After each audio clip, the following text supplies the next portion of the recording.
Hello friends, मैं doctor Abid Hussain. आज के नई वीडियो में आप सभी का बहुत बहुत स्वागत है। और आज की वीडियो में बात करेंगे एक बहुत ही पॉपुलर होम्योपैथिक मेडिसिन के बारे में, जिसका नाम है हाइमोसा mother tincture.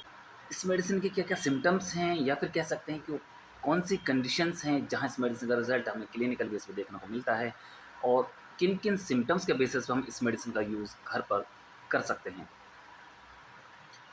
First of all बात करते हैं इस मेडिसिन की प्रॉपर्टीज़ की। तो इस मेडिसिन में एंटी इन्फ्लेमेटरी और एंटी एनाल्जेसिक प्रॉपर्टी पाई जाती हैं, जिनका मतलब होता है कि जहाँ दर्द और इन्फ्लामेशन है, तो वहाँ हम इस मेडिसिन का यूज़ ईज़िली कर सकते हैं। तो इन्फ्लामेशन के जो 4 साइन्स होते हैं, वो हैं दर्द होना, सूजन होना, रेडनेस होना जो अफ़ेक्टेड पार्ट है, साथ में जो अफ़ेक्टेड पार्ट है उसका जो एक्शंस हैं या फिर मोशन हैं, वो लेस हो जाते हैं। तो बात करते हैं इसका जो पहला जो इम्पोर्टेंट सिम्पटम्स है, वो है कि ये medicine sciatica, lumbago, arthritis, rheumatism, gout, spondylitis, इन सभी कंडीशन में बहुत अच्छा काम करती है। और मेडिसिन है जैसे कि रूटा है, रस्टॉक्स है, बरायना है, कॉस्टिकम है। ये मेडिसिन भी जॉइंट से रिलेटेड बहुत ही इफ़ेक्टिव हैं। अगर हम बात करते हैं किसी पेशेंट को रोमेटिज्म है, गाउट है या फिर सियाटिका है, तो क्या होता है कि दर्द बहुत ज़्यादा होता है, तो उन कंडीशन में बेलाडोना और कैलकेरिया कार्ब ये एक होम्योपैथी की पेन किलर मेडिसिन है। तो आप ज़्यादा दर्द होने पे हाइमोसा मदर टिंचर के साथ में बेलाडोना या फिर कैलकेरिया कार्ब यूज़ कर सकते हैं, दर्द को सप्रेस, दर्द से आराम के लिए। डोज़ जो होगी बेलाडोना और कैलकेरिया कार्ब की हमें 30 में मिल जाए तो बहुत अच्छा है, 3 टाइम ले लें। और अगर नहीं मिलते हैं तो हमें 200 में ले लें बेलाडोना और कैलकेरिया कार्ब को। तो हमें क्या करना है कि उसकी वीक में 3 डोज़ लेनी है, और ये मेडिसिन हमें हाइमोसा कंटिन्यू करनी है इन सभी कंडीशंस में। तो आपका दर्द भी कम होगा, और जो इस मेडिसिन के जो एक्शंस हैं वो भी स्पीड हो जाएँगे और बहुत जल्दी रिकवरी मिलेगी।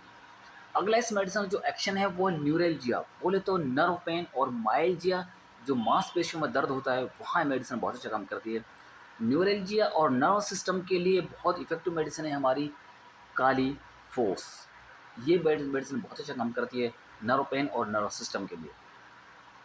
अगला इस मेडिसिन का जो एक्शन है वो है कि rheumatic fever, rheumatic tonsillitis, rheumatic heart disease और रोमेटिक आयराइटिस।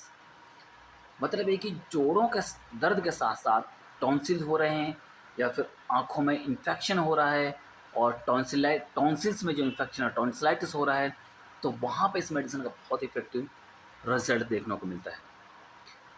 अगला इस मेडिसिन का जो सिम्पटम्स है वो है कि अगर कोई पेशेंट जो दर्द और इन बीमारियों से सफ़र करता है, तो जो उसकी चाल है पेशेंट की, वो बदल जाती है, और पेशेंट दर्द की वजह से लंगड़ा कर चलता है, वो प्रॉपर तरीके से चल नहीं पाता। तो उन कंडीशन में मेडिसिन का यूज़ हम ईज़िली कर सकते हैं। बात करते हैं हमारे जैसे रस्टॉक्स है और बरायनिया है। अगर किसी को लम्बेगो है, या फिर लंबर पेन है, सियाटिका है, या फिर जोड़ में दर्द है, तो पेशेंट का जो सिम्पटम्स है रस्टॉक्स में जो देखने को मिलता है कि वो स्टार्टिंग में जब वॉक करेगा तो दर्द होगा, लेकिन कंटिन्यू वॉक करने पे उसका जो दर्द है वो ख़त्म हो जाएगा। इस कंडीशन में हम रस्टॉक्स यूज़ कर सकते हैं, 30 में या फिर 200 में ले सकते हैं। दूसरा बराइना के जो सिम्पटम्स देखने को मिलेंगे, पेशेंट जैसे ही मूव करना शुरू करेगा उसका दर्द शुरू हो जाएगा, और जैसे-जैसे मूवमेंट करेगा तो दर्द भी बढ़ता चला जाएगा। उस कंडीशन में मेडिसिन बराइना बहुत अच्छा काम करती है। ये दर्द में भी, जॉइंट्स पेन के लिए बहुत अच्छा काम करती है। अगला जो इम्पोर्टेंट सिम्पटम है हाइमोसा का, वो है कि ये मेडिसिन जो हमारे ब्लड में एसिडिटी होती है, या फिर कह सकते हैं कि जो यूरिक एसिड जो होता है वो जमा हो जाता है, तो उसको न्यूट्रलाइज़ करने में बहुत हेल्प करती है। साथ में जो डिपोज़िशन होता है यूरिक एसिड का जॉइंट्स में, उसको रिमूव करने में बहुत हेल्पफुल है मेडिसिन। तो इसलिए कहते हैं हाइमोसा मदर टिंचर का यूज़ करना चाहिए जॉइंट से रिलेटेड प्रॉब्लम्स में, चाहे सियाटिका हो, चाहे रोमेटिज्म हो, चाहे लम्बेगो हो, चाहे स्पॉन्डिलाइटिस हो, चाहे गाउट हो, चाहे आर्थराइटिस हो। ये इसके इम्पोर्टेंट सिम्पटम्स हैं। मोस्टली ओल्ड एज में ये बीमारियां जॉइंट से रिलेटेड देखने को मिलती हैं, तो आप यूज़ कर सकते हैं।